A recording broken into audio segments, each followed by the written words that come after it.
2005 рік став роком офіційного краху міфу про три братні народи. Російська академія медичних наук завершила своє масштабне дослідження під назвою Генофонд руського народу. Керівник проєкту Олена Балановська. Завдання зверху було абсолютно чітким: науково довести кровну спорідненість українців та росіян. Але результати виявилися настільки катастрофічними для імперської ідеології, що їх намагалися максимально, так би мовити, причесати перед своєю публікацією. Генетичні карти показали правду, яку Москва приховувала століттями. Мешканці Центральної та Північної Росії за своїм ДНК-профілем не є слов'янами. Це прямі нащадки автохтонних фіно-угорських племен Меря, Мурома, Весь та Мещера. Генетична відстань між типовим росіянином та українцем виявилася настільки величезною, що вчені в закритих звітах своїх констатували. Це різні біологічні популяції. Ми не просто різні нації, ми буквально різні світи. Українці генетично європейські, вони демонструють спорідненість із чехами, словаками та південними поляками. А от Залісся – це кровна спорідненість території Уралу та Волги. Це ДНК, яку неможливо підробити жодним указом царя. Підписуйтесь на канал Контури історії, щоб не пропустити нові випуски. Факт другий, який ви ніколи не знайдете в шкільних підручниках – антропологія. Погляньте на дослідження Федора Вовка, геніального українського вченого, чиї праці в СРСР були під суворою забороною. Він провів тисячі вимірювань і довів: українці – це виразний динарський тип. Ми високі на зріст, маємо темне волосся і специфічну будову черепа, так звану бракікефалію. Або круглоголовість, інакшими словами, якщо називати. Це антропологічний маркер, який сформувався тисячоліттями в умовах лісостепу. Тепер подивимося на антропологію мешканців так званого, візьмемо в лапки, золотого кільця Росії. Там панує доліхокефалія, вузькі витягнуті черепи, низький зріст і специфічна будова обличчя, ідентична до фіно-угорських народів півночі. Ще буквально в 1960-х роках секретні радянські експедиції в глибинку Рязанщини фіксували в місцевих немовлят так звану монголоїдну пляму на крижах. Це генетичний відбиток Азії, який абсолютно відсутній, власне кажучи, в українців. Ми не могли вийти з однієї якоїсь єдиної там спільної кулиски, бо наші скелети та м'язи сформовані буквально різними предками. Факт третій. Археологічний доказ нашої чужості. Коли ви розкопуєте поселення Росії 9-10 століть, на Київщині ви бачите хати п'ятистінки, що стоять на поверхні або мають заглиблену підлогу, а головне – піч. У нас завжди була білою з виводом диму назовні. Це культура осілих хліборобів, що цінують гігієну. Але коли ви розкопуєте Суздаль чи Владімір, того ж періоду там панують курні ізби. Це маленькі зруби, де люди спали разом із худобою, а дим йшов прямо в приміщення, вкриваючи все шаром сажі.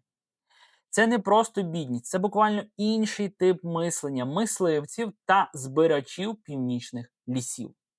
Навіть жіночі прикраси у Києві та Чернігові жінки носили скроневі кільця, що підкреслювали обличчя.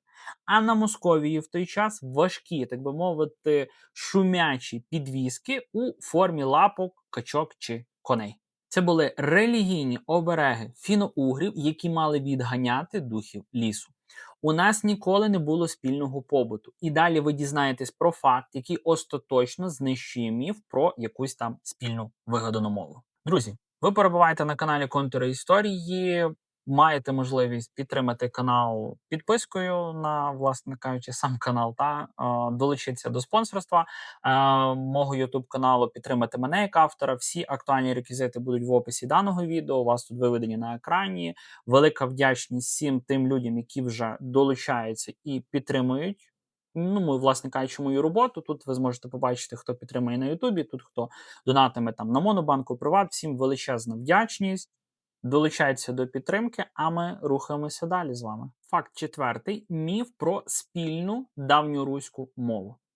Якщо ми були, ну так би мовити, одним народом, чому в 1649 році царю Олексію Михайловичу в Москві знадобився штат буквально професійних перекладачів, так званих толковників, щоб просто прочитати листа від Богдана Хмельницького? Це історичний факт, зафіксований у польських книгах. Мова Русі це жива мова, що виросла з праслов'янського кореню. Натомість московити не переходили на слов'янську природню. Вони зазубрювали її буквально через церковні книги, так звану церковно-слов'янську мову, яка була для них такою ж чужою, як латина для середньовічного німця. Саме тому в російській мові зник кличний відмінок Боже, друже, княже. Фіно-угорський мовний апарат просто буквально не зміг його засвоїти. І вони його, ну, для себе, власне кажучи, спростили, щоб мали можливість спілкуватися цією говіркою, цією мовою. Подивіться на фонетику: українське м'яке Г та московське вибухове Г. Це не просто якийсь там акцент, це різна будова гортані та століття окремого розвитку. Навіть сьогодні 80% спільної лексики українська мова має з білоруською, польською та чеською. З російською лише близько всього лиш там 60%. Це рівень спорідненості англійської мови з німецькою. Ми ніколи не говорили однією якоюсь там єдиною мовою. Ми лише змушені були вчити мову окупанта. До речі, сьогодні о 20:00 за українським київським часом я проведу прямий деталізований ефір, так би мовити, розширення даного етеру. Тому велике прохання до всіх моїх глядачів, всіх підписників, всіх вас закликаю, так би мовити, приєднатися до цього ефіру. Тут в коментарях під цим етером, будь ласка, напишіть ваші питання, ваші коментарі, можливо, якісь уточнення, що, власне кажучи, ви би хотіли, щоб я розкрив на цьому прямому ефірі. Всіх запрошую 20:00 за українським київським часом. Готую для вас справді хорошу, цікаву інформацію, тому зустрінемося з вами сьогодні о 20:00. А ми рухаємося з вами далі. Факт п'ятий. Політичний код. Поки в Україні діяло Магдебурзьке право, а міста від Львова до Києва мали самоврядування, власні суди та право обирати владу. У Московії формувався, так би мовити, код холопства. В українських архівах збереглися сотні судових справ, де звичайний міщанин міг судитися з гетьманом чи шляхтичем. І, що найважливіше, виграти суд. Це європейська традиція верховенства права. Тепер погляньте на московські челобитні. Навіть найвищі бояри, наближені до царя, офіційно підписувалися «Я холоп твій, Івашка». Вони не мали права на приватну власність, усе належало царю. В Україні право на волю і збройний опір тиранії зафіксоване в Конституції Пилипа Орлика. У Московії повна санкралізація влади і право правителя бити своїх підданих батогами. Це дві різні цивілізації, які не можуть існувати в одній державі без насилля. Факт шостий. Ставлення до жінки як лакмусовий папірець культури. В Русі Україні жінка була суб'єктом права. Вона могла володіти землею, успадкувати майно, сама обирати чоловіка і навіть розлучатися. Згадайте Анну Ярославну, яка вчила французьких королів грамоти. А тепер відкрийте московський домострой 16 століття. Це офіційний збірник правил, де чорним по білому написано, як саме чоловік має бити дружину, щоб, так би мовити, не забити її. І як тримати її в повному підпорядкуванні в закритому приміщенні. Якщо чесно, мені здається, зараз для сучасної людини 21 століття це просто якісь, це просто жахіть якісь. Насправді, що було, в 16 столітті, тобто, це ж, знаєте, не колись якісь там ще коли динозаври ходили, якісь перші люди, тобто це вже наче, якби мав бути вершина оцієї російської культури та видуманої. Але, як бачимо, які ужаси допускалися на тогочасній Московії. Московська жінка була власністю чоловіка, позбавлена будь-яких прав. Це не просто різні закони, це прірва в менталітеті, яку неможливо подолати за 300 років окупації. Ми нащадки вільних людей, вони спадкоємці деспотичної ординської системи. І далі я наведу факт про те, як саме Москва намагалася, так би мовити, стерти, та що так би мовити, намагалася стерти ці відмінності за допомогою ножів та вогню. Факт 7. Найбільша релігійна афера в історії Східної Європи, про яку мовчать у Московському патріархаті. У 1686 році Московське царство фактично здійснило рейдерське захоплення Київської митрополії, яка на той час була частиною Константинополя. Багато хто досі вірить, що це був добровільний перехід, але архівні документи свідчать про цинічний підкуп. Московські посли привезли Константинопольському патріарху Діонісію IV хабар 200 золотих червінців та 120 соболиних шкур. Саме за таку ціну патріарх видав грамоту про передачу Київської кафедри під управління Москви. Але ось у чому історичний шок. Вже наступного року Константинопольський собор офіційно позбавив Діонісія сану за цей акт симонії. Тобто продажу церковних посад. Ну, як бачимо, корупція вона процвітала всі часи, всі віки і народи. Ну, тобто, це не є якийсь там ноу-хау 21 століття і так далі. Ну, тобто, на жаль, людська спокуса до чужих грошей, багатства, вона, як кажеться, тягнеться ще там з релігійних часів, тобто з садів, як то кажеться, яблуко розбрату, Єви, Адама і загалом. Це означає, що влада Москви над українською церквою з першого ж дня була незаконною, неканонічною і базувалася на звичайному кримінальному підкупі. Вони не об'єднали церкву, вони її просто купили, щоб легітимізувати свою присутність у Києві.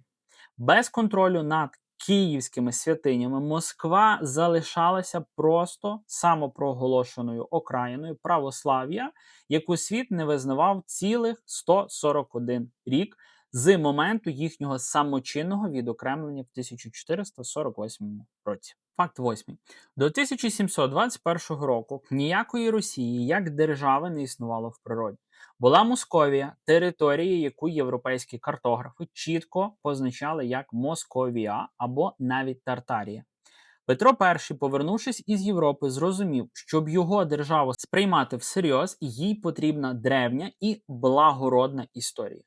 Він не винайшов нічого кращого, як здійснити масштабну крадіжку ідентичності свого сусіда. Росія – це грецька вимова нашої назви Русі. Петро просто перейменував своє царство, автоматично привласнивши собі всі перемоги київських князів, золоті куполи, Софії Київської та навіть правові кодекси Ярослава Мудрого. Ну, як гарно придумав, правда? Глядачі в коментарях під моїми відео часто пишуть, що це була крадіжка століття, і вони абсолютно праві. Уявіть, якби сьогодні Мексика раптом перейменувала себе на Сполучені Штати Америки і на цій підставі почала претендувати на Вашингтон та історію всього Білого дому. Весь цивілізований світ знав московитів як колишніх васалів Орди, але за допомогою величезних грошей та дипломатичного шантажу Петро змусив європейських картографів і всі європейські картографічні бюро переписати назви на своїх мапах. Це був перший в світі приклад державного ребрендингу через тотальну фальсифікацію архівів. Факт 9. Архітектурне стирання пам'яті. Погляньте на наші стародавні храми 17 століття. Українське козацьке бароко – це світло, простір, витонченість ліній, що тяжіють до неба.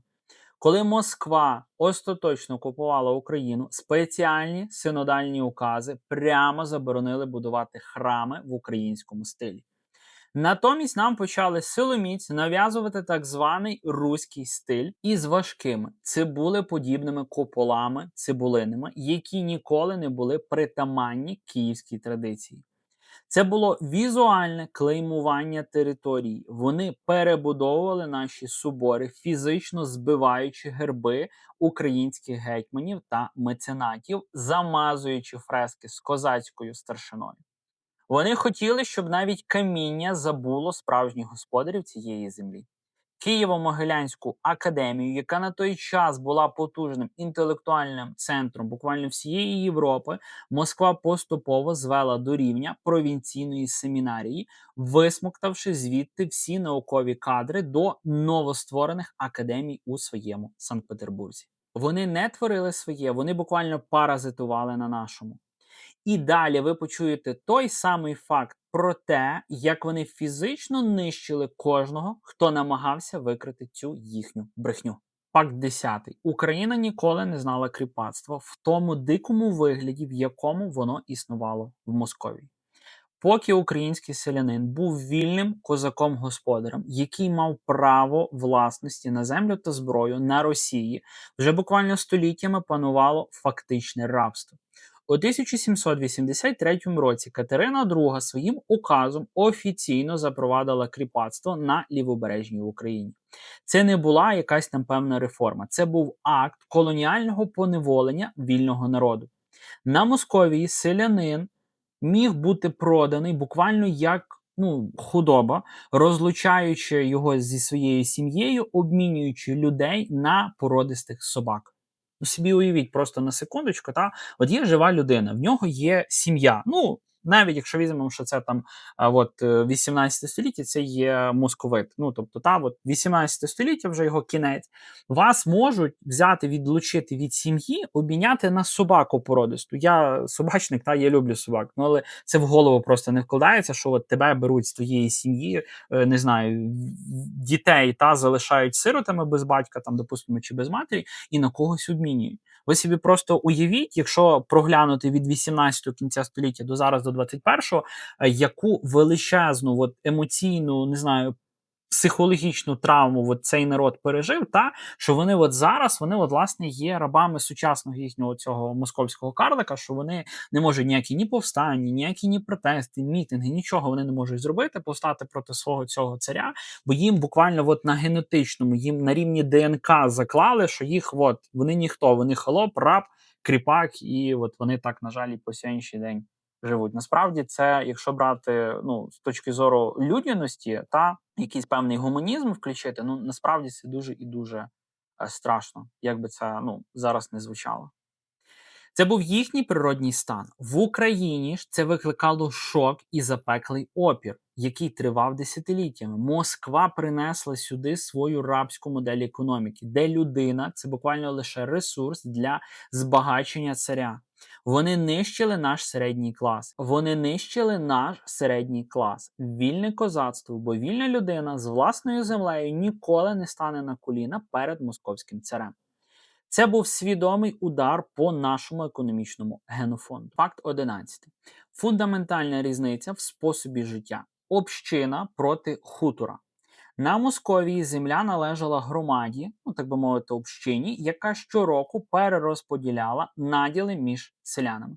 Це вбивало будь-яку мотивацію до праці. Навіщо удобрювати землю, якщо наступного року її просто віддадуть твоєму сусідові? Це породило знамениту московську лінь та безгосподарність. В Україні ж панувала індивідуальна власність, хутірська система. Український селянин плекав свою землю, передавав її дітям, будував міцне господарство. Саме ця різниця в ставленні до власності і зробила Україну, так би мовити, житницею Європи.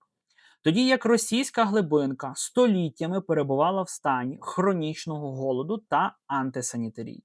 Коли більшовики прийшли розкуркулювати українців, вони насправді нищили європейську модель приватного власника, замінюючи її на ординську колгоспну общину. Це була війна двох світів – цивілізації праці проти цивілізації грабунку. Факт 12. Міф про те, що Росія, так би мовити, годувала Україну. Давайте подивимося на цифри, які Москва намагалася спалити в архівах. Наприкінці 19 століття Україна, займаючи лише 3% території імперії, давала понад 25% загальноімперського доходу. Наше вугілля Донбасу, наше зерно Причорномор'я, наша залізна руда Кривого Рогу – це все викачувалося для розбудови Санкт-Петербурга та Москви. Україна була класичною колонією, де метрополія забирала ресурси, натомість залишаючи нам лише екологічні катастрофи та тотальну бідність. У 1920-х роках система торгсин та примусовий експорт зерна під час голодоморів були логічним продовженням цієї політики. Вони забирали наше життя, щоб фінансувати свої імперські амбіції та будувати заводи, на яких потім робили зброю проти нас же ж самих. Це економічне паразитування триває й досі в їхніх головах, але сьогодні ми остаточно розриваємо цей ланцюг. І далі я доведу фінальні факти, які показують, що цей розкол є просто буквально нерозворотнім в сучасних масштабах та реаліях. Факт 13. Ментальна прірва. Якщо ви проаналізуєте український та російський фольклор, ви побачите дві протилежні, буквально, скажімо так, всесвіти. В українських піснях та думах головний герой це козак, вільна людина, яка сама обирає свою ж власну долю. Навіть якщо це веде до смерті на полі бою, це власне вибір конкретного козака, який віддає своє життя, власне кажучи, за волю. У російських казках ідеалом часто є Іванушка-дурачок, якому все дістається по щучому веленню, просто з неба все на нього падає. Або персонажі, які безкінечно терплять знущання царя чи там свого пана. В Україні слово воля це буквально сакральне поняття, а в Росії свобода сприймається як смута або якийсь певний хаос. Вона нікому не потрібна, ця воля і свобода, і нікому вона, так би мовити, не вигідна. Навіть у найтяжчі часи окупації українці створювали підпільні структури, союзи, кооперативи. Ми завжди буквально самоорганізовувалися знизу до гори. Російське суспільство, в свою чергу, завжди було побудоване зверху, власне кажучи, донизу. Тобто завжди якась з Кремля, з Москви, там від царя рознарядка, і воно то все доходило донизу. Є пастух, і, звичайно, що є завжди стадо. Саме тому наші майдани для них виглядають як якесь там певне втручання Заходу, Європи, Америки, бо вони буквально на генетичному рівні не вірять, що люди можуть повстати самі за власною волею, взяти, зібратися, вирішити, ні, все, хватить, скидаємо, наприклад, цю владу, бо вона там антиукраїнська, не сприяє розвитку України. І скинули Януковича, Яника в 13-14 роках. Вони цього просто не розуміють. Вони через той досі його хочуть назад поставити, вернути, бо він для них, цар.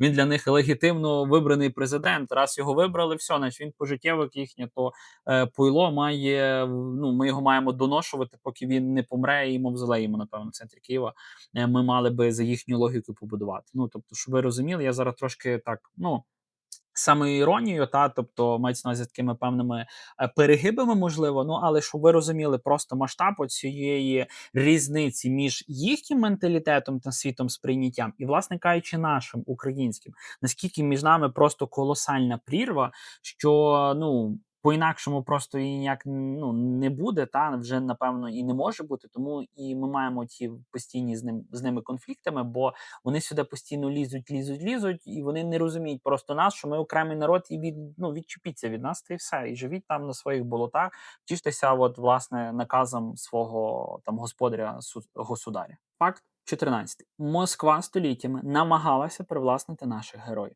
Вони називають Іллю Муромця руським богатирем, хоча він служив київському князю і похований у Києво-Печерській лаврі. Вони приписують собі славу наших полководців, науковців та митців, починаючи від Сікорського, закінчуючи Корольовим, починаючи від Гоголя, закінчуючи Малевичем, і так далі. На жаль, дуже багато таких у нас є видатних українців, яких, власне кажучи, Московія вирішила до себе заманити, привласнити і всьому світу транслювати, що вони їх. Але щойно хтось буквально із цих людей заявляв про свою українську ідентичність, він ставав ворогом імперії. Його або купували, або, на жаль, нищили.